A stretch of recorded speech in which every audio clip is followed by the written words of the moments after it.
जब जब तोहर सूरतिया लागै छै भगिया फिर से जगी रहूं उम्र भर मैं तेरी तू मेरा।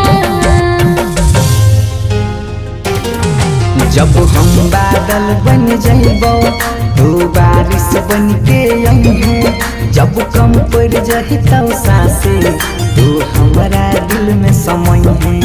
रिमझिम सावन के बूंदे तू हर मौसम बरसई है, जब कम पड़ जाए तो सांसे तू हमरा दिल में समय है।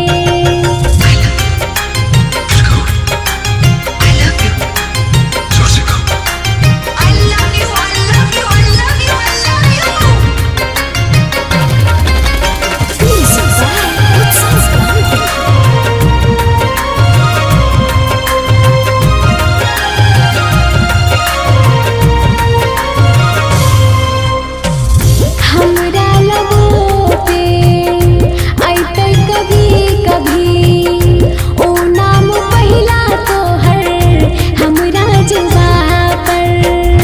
अखियाँ के काजल पागल करे छौ, लाग जान चल जैतै तोहरा यादा पर। मान लेबो तोरा अपना मन के खुदा।